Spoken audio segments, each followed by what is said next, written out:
Hello, I'm Jim Thornton, and I am going on the road. I'm going around LaGrange and going to be spending a time talking with people who are influencing our community, people who have information that they can share with our residents about things that are happening throughout the city. And I'm going to start this month. This is my first opportunity to go around and choosing to come to Wellstar, West Georgia Hospital, to sit down with Coleman Foss, the president and CEO of Wellstar, West Georgia. As we all know, COVID has been such a critical issue facing our entire world for the last 2 years. We're starting to maybe emerge from it. We're going to talk with Coleman a little bit about that. We also want to talk a little bit about what's going on at Wellstar. Wellstar is such an important part of LaGrange and really the entire Troup County community. Find a little bit about what's going on at Wellstar and also learn a little bit about Coleman and him and his family and his background. So I appreciate you joining us today. I think it's going to be a good informative half hour or so where we learn a little bit about an important institution in our community. And we're going to be doing this on a monthly basis. This is our first episode, if you will, and hope that you will enjoy this today, and we'll also try and catch us in the future as we continue to go around LaGrange and learn more about our community. This is going to be an educational opportunity for me too, opportunity for me to learn a little bit as your mayor, and also hopefully we can share this with our residents. So, Coleman, how are you today? I'm good, Jim. How are you today? Doing great. Good. Doing great. Good. I really appreciate you being my guinea pig, right? Yeah. We're starting the show, going around trying to learn more about the community, learn more about the institutions and the individuals throughout our town, and appreciate you being willing to be our first guest. Yeah, well, I think it's a great endeavor, so glad to be part of it. Yeah. Well, we've spent a lot of time together over the last 2 years. We have. You probably weren't expecting to spend as much time with the political leadership and institutional leadership, maybe dealing with this COVID pandemic, and obviously it's something that we've all experienced, and everyone has been affected. Nobody has been immune to the pandemic, whether they've had COVID or not. I mean, everybody has been affected by it. And certainly ground zero for that in our community has been Wellstar. Correct. Has been here at the hospital and so forth. Appreciate all that you and your entire staff have done to help us navigate through that. I thought I would just start with sort of the obvious, where are we with COVID? Well, first of all, let me say this. I could not be more proud of the physicians and the nurses and the staff of this hospital. I've jokingly said many times when I was in graduate school in healthcare administration, if we had a class on dealing with worldwide pandemics, I don't remember it, so I may have skipped that day. But it has truly been an exercise for all of us, and the way that our team has stepped up has been phenomenal. A lot of hospitals lost a lot of staff. We really did. We held very strong, and I think our physicians. I can't say enough about how much our physicians have collaborated with us on making sure that we're doing everything we can, everything from infection control measures to giving guidance and advice both inside the hospital and external to the hospital. So I think we have weathered, we'll say, all of these rounds of COVID that we've had so far very, very well. And I will also say this, I know, we were West Georgia Health, 7 years ago, and merged with Wellstar. And frankly, the resources that they've given to us throughout this have really been strong for us.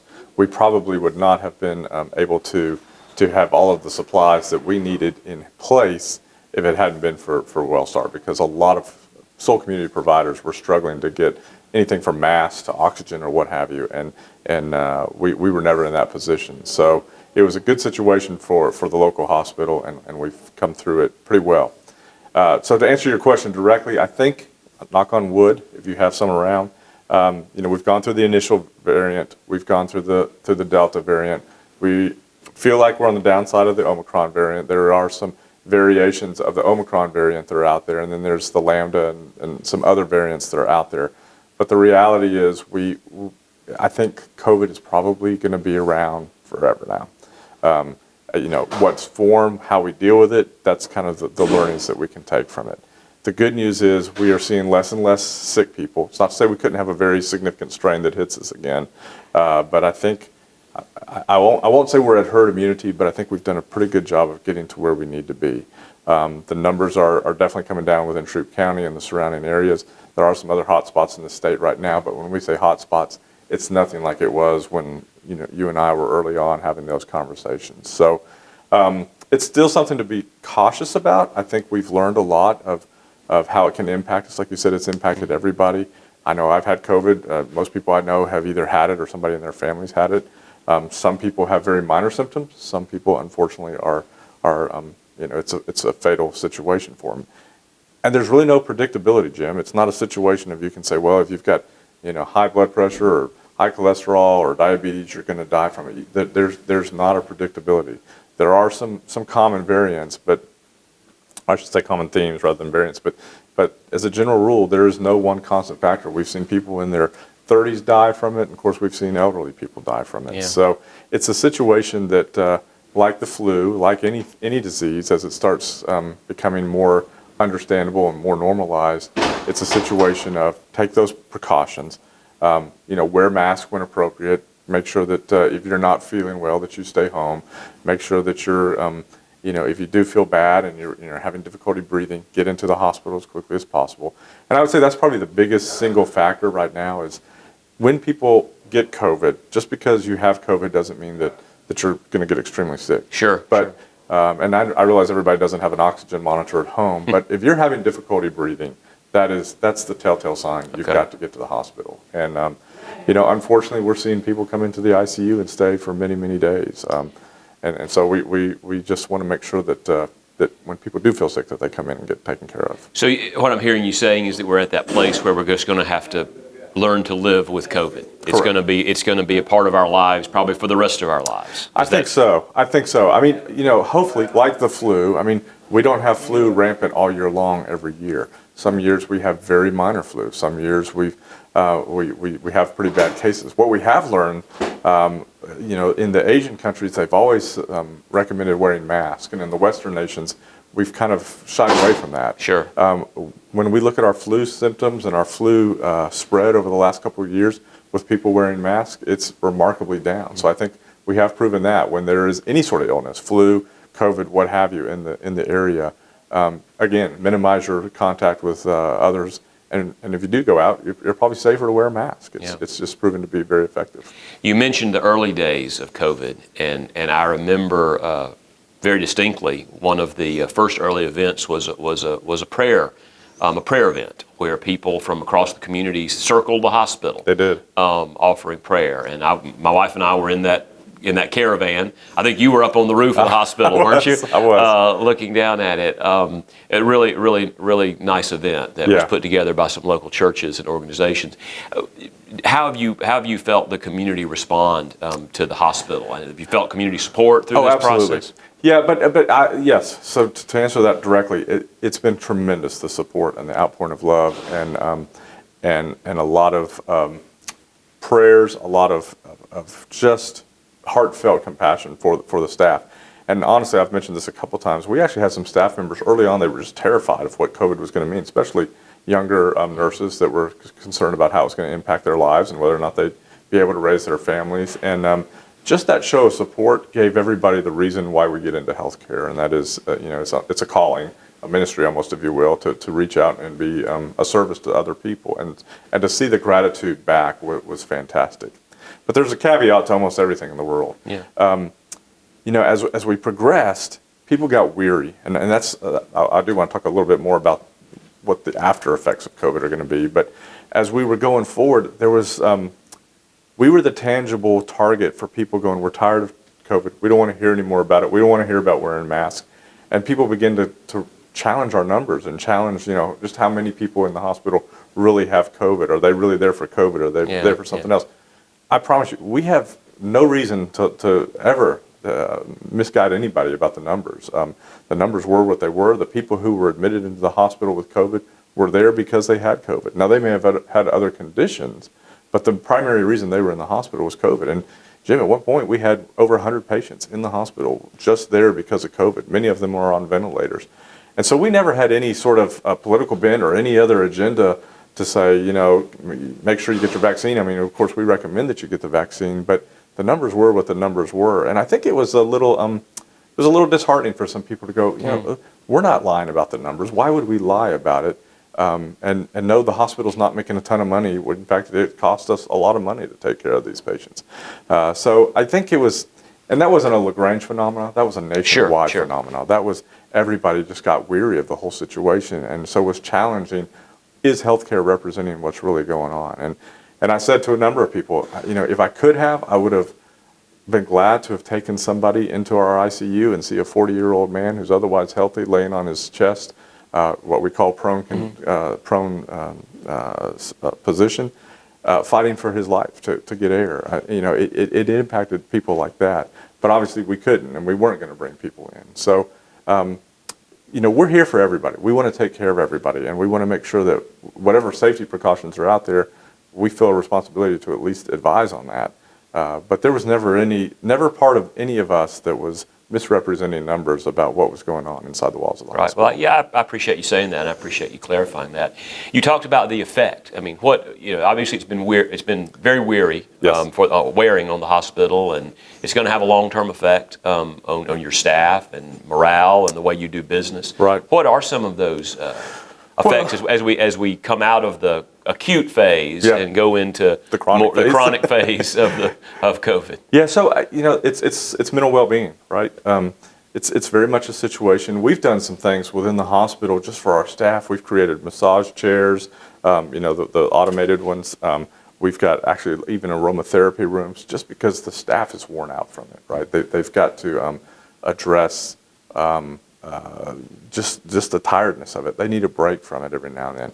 And I think the big part of it that we're concerned about from a community standpoint, both senior adults, middle-aged adults, and children, is what is the long-term impact? What does it mean when these kids, and we know that it's very real. These kids were scared. They were frustrated wearing masks in class. It wasn't the norm. It had all kinds of socializations. And so we're already seeing manifestations of that in terms of how people respond to just stressors, not just COVID stressors, but stressors in general. We seem to have, we definitely have an increase of number of patients who are in our emergency room for mental health breakdowns, what have you. And we got to believe a lot of that is attributable back to just what they went through with COVID. And I think it stressed all of us, caregivers and the community alike. Nobody liked the isolation. I mean, you realize just how social people are when they're isolated from each other. And so, I don't know that we are even close to knowing the full impact, because I think some of these things are just going to continue to manifest over time. Again, we're prepared to try and deal with it and help people walk through those things. We're actually ramping up some of our behavioral health programs that we have in the hospital for the community, just because we think that that's where the future is heading for us. And then you add the events of today and the worldwide crisis of what's happening, and that just compounds the situation. I had one of the doctors in Atlanta make a comment today. He goes, it's interesting. You watch the cycles of history, and just about every time there's a worldwide pandemic, there's a worldwide war right afterwards. And I thought, well, that's not a very motivating moment. Yeah, that is not something we want to think about. But it is. Yeah. Well, we know what's happening in Europe, and it's an issue. You talk about the future. So I mean, obviously COVID is going to be a part of it. But I mean, what about Wellstar, West Georgia? I mean, what is your vision for Wellstar and its role in this community looking forward? So, great question. We obviously, I've been here 3 years now, a little over 3 years, and it's amazing how COVID has impacted or maybe accelerated where healthcare was headed already. Telemedicine was rapidly advanced during COVID, and this always sounds weird for a hospital president to say, but the hospital of the 1990s, even, and certainly the 1970s, that's a bygone product. Really a hospital is as much outside the walls as it is inside the walls or inside the campus of what's going on. So that means we're doing a lot more on the outpatient side. We're doing a lot more telemedicine. We're doing trying to find access points as many places as we possibly can to make sure that we're doing everything we can to make social equity, right? I mean, health access has not been an equal process for a lot of different reasons, and we're trying to address all of those. But the reality is, we have to be a lot more focused on the outpatient side than we've ever been. People don't, if you're coming in for a simple knee x-ray or even a chest x-ray or maybe even a CT, You don't want to have to go through an inpatient structure, go up 2 floors or what have you to get all of that done. It's really much more, how can we make it more storefront is probably the best terminology that we can. So we're in the process of purchasing a pretty large building here in the community and turning that into what Wellstar refers to as health parks up in the metro market. Ours won't be a full-blown health park, but a health park is basically an outpatient setting where it's kind of everything under one roof, but you just don't have hospital beds. So we can do x-rays, we can do labs, we can have physician consults. You may go from your primary care to a surgeon all under one roof and get everything done in one location. So those are the kind of things that really kind of have to break the mold. And you're seeing a lot of health systems do that. The other piece that goes along with that is we kind of had urology is a great example. There's been some holes and gaps in terms of our continuum of coverage that we've had in LaGrange in particular, and we have to be able to recruit those subspecialists in. We are Wellstar West Georgia, we are Wellstar in Troup County, but really and truly, Jim, we service about 4 counties. We're kind of the primary hospital for Harris, Heard, Meriwether, and Troup counties. And we get a lot of patients from all 4 of those places, and some from Alabama as well too. But we have to have primary care access points, and primary care has really changed significantly over the last few years. You used to have a family practitioner or an internist. A lot of family practitioners and internists now go into hospitalist medicine. They're working with inside the hospital exclusively, or they go subspecialize into gastroenterology or cardiology or what have you. So you don't have as many primary care physicians. Now there's a lot more nurse practitioners and physician's assistants than there used to be. And so we work diligently with them to get them to as many locations as we can. Of course, we have a clinic in Greenville, we have a clinic in Pine Mountain, we have a clinic in Hogansville, a clinic in West Point. So we've got a number of different touch points, but we've got to ramp up the service capability at all those places. All of those primary care physicians feed the subspecialists, and that helps us recruit. I mean, we're sitting in a world-class oncology building right here. That's when we talk to UAB and Emory, they're always just blown away by the level of care that we have available right here. We've got 2 linear accelerators. We have unbelievable infusion clinic capabilities. A lot of this was funded by the people of this area, LaGrange and Troup County. So we've got great resources: oncology, cardiology. We do have 2 new urologists who will be coming in this summer. So we finally will have full-time urological coverage again. That's great. We're in the process of bringing some additional OBs back into the market. So we want to recruit the subspecialists so that people can get world-class care right here in town. And if we can't take care of it, we're never going to be all things to all people in a community of this size.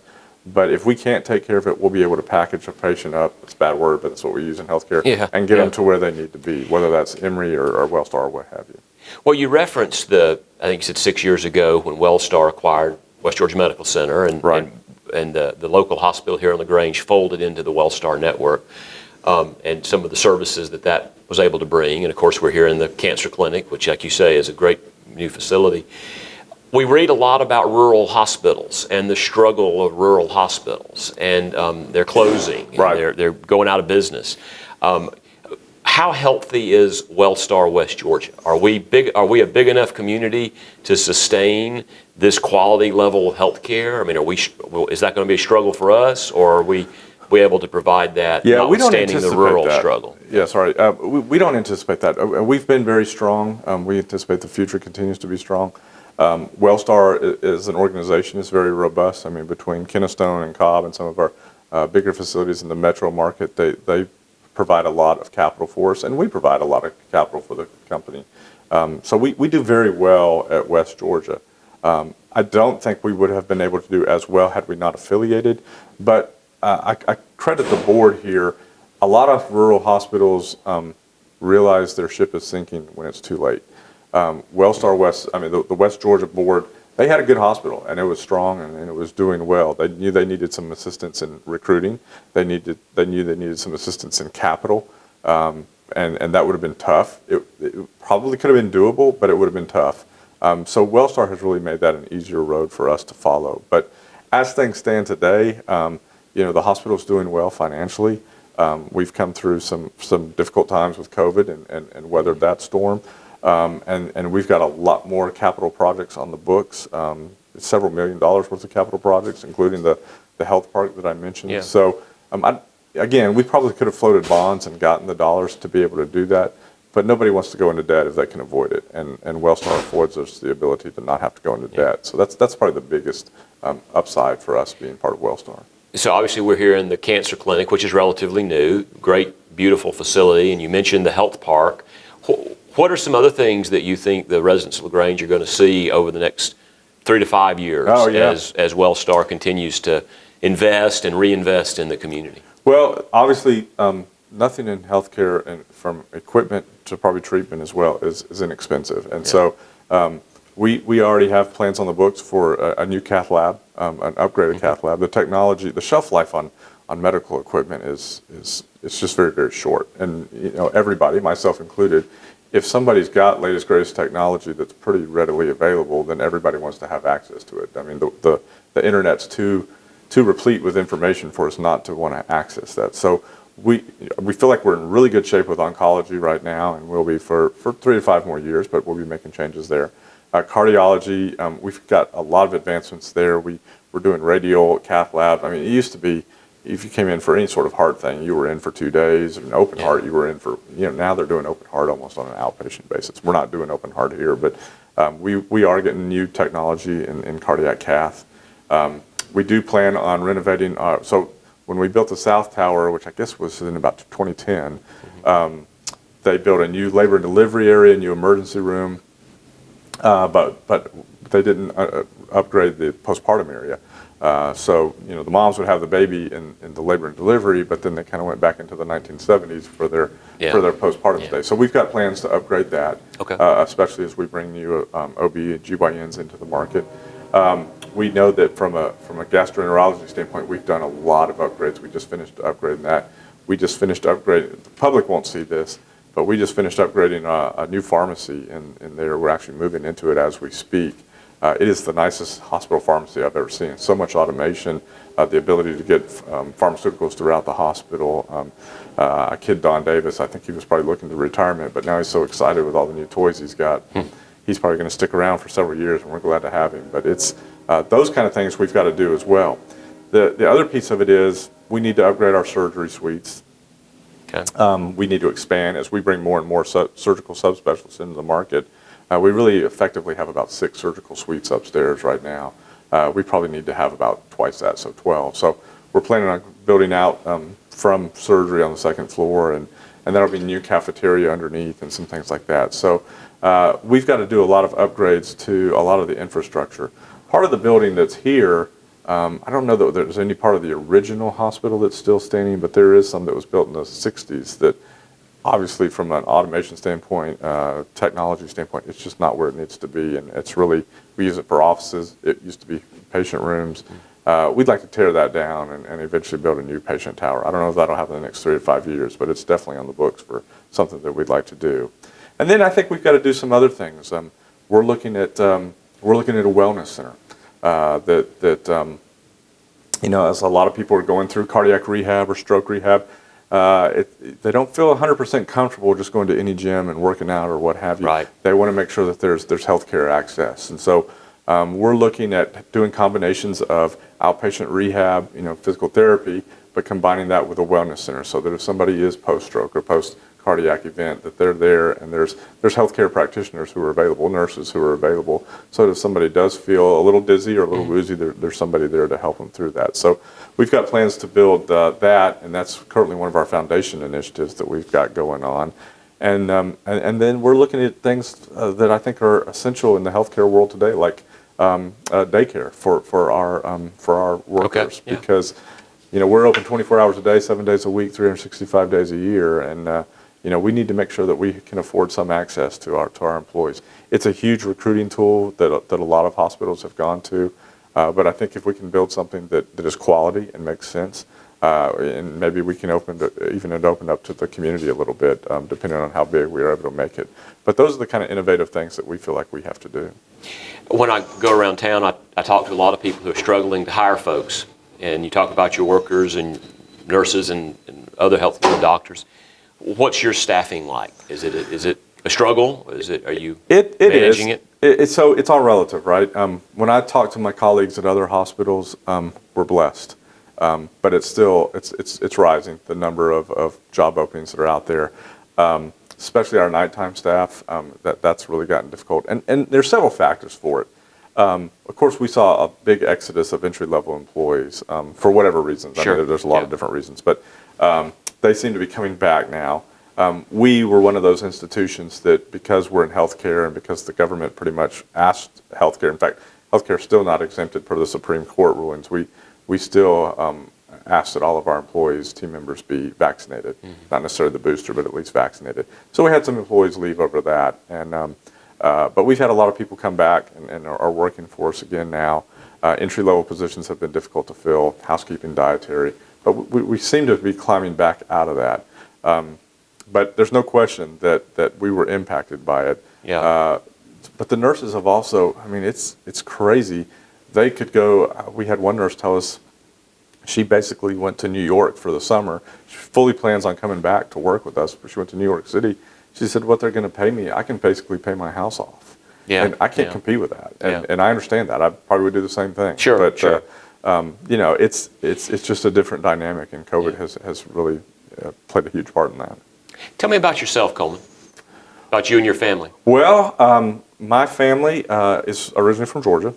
My dad, my parents were born and raised in Marietta, back when Marietta was a far distant town from Atlanta. Yeah. They actually moved to, my grandparents moved to Marietta, both sides of my family moved to Marietta in the 1930s. And so, in fact, my great-grandfather built the first house in Marietta with underground electricity coming in from the street. Okay, so that's cool. And he was a pharmacist, and then, but my dad went to the University of Georgia, and then my mom went to Auburn, and then he joined the Air Force, and so he carried us all over the world, whether we wanted to go or not. Yeah. And actually started high school in Southern California. Thought that was great, having a great time.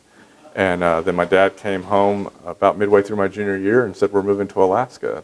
I'd already lived up there once, because what he did is he basically flew missions over the Soviet Union and back during the Cold War, and we may be having Cold War again. But, so we lived in Alaska twice, and he was so excited to go back, and I was not excited to go back as a junior in high school. So then I actually went to the University of Alaska my freshman year, and then transferred to Auburn and did my undergraduate work at Auburn, and then went to University of Alabama, Birmingham for my graduate work, which as far as MHA programs go, Masters of Healthcare Administration, Hospital Administration, UAB, by many accounts, is the top program in the nation. So I think it adequately prepared me, and I think I was joking with somebody yesterday, being a military brat adequately prepared me for this job, because much like your job, it's all about adaptability and figuring out and discerning sort of what the mood is, what the tempo of the situation is, and trying to figure out how do you navigate that and manage that. So, and you know, You and your wife live here now? we do. We live right over here, right off the thread, and Amy is from West Tennessee originally, and we have a blended family, but we have 4 kids. 2 of them, my oldest is living in Auburn. She works for the university over there, and then my oldest son is in law school over at Samford. And then we have twins, Noah, who works for a large construction firm up in Gainesville. He's a building engineer. And then Sarah, who works for First Methodist Church now. So, We're glad to have her. That's my church. Yeah, you know, I know. yeah. She's, and she, you know, We're going to convert you to a Methodist? for the twins, I don't know. I don't know what to do with my letter. But, you know, it's funny. We have Sarah and Noah, our twins, and they've really been with me since they were about 4 years old. And Noah is our analytical one, and you know, everything is very precise. And Sarah is my free spirit butterfly, and I never know what angle she's going to come from. So she's in the perfect job over there, because she's doing a lot of creativity for the church. So, last question. You've been in LaGrange 3 years. What do you think about LaGrange? We love it. You know, to be quite honest, we lived up in the Smokies in Tennessee, outside of Chattanooga. And we lived on the Hiawassee River, and you know, it was a beautiful area. Really loved it up there. Had a lot of good friends. But the company that owned my hospital was having a lot of struggles and a lot of difficulties. And a quick little story. So I got a call from a headhunter asking me if I was familiar with Wellstar, which I was, and mainly from being from Marietta. And they asked me. They said, "Well, here's the news. It's Wellstar, but it's not in Atlanta. It's a little town you probably never heard of. It's called LaGrange." And I said, "Well, my cousin actually was a dentist in LaGrange for many years, so yeah, I know where it is. And I said, and I went to Auburn, so I'm pretty sure I know LaGrange pretty well. So I come down and I interview down here, and interview goes great. But still, I mean, like I said, we had a great setting up in Tennessee, and my wife and I were like, do we want to make this final move? Do we want to do this? And did a lot of prayerful thought about it. And ironically, we had a sermon that week about sometimes you have to get outside of your comfort zone.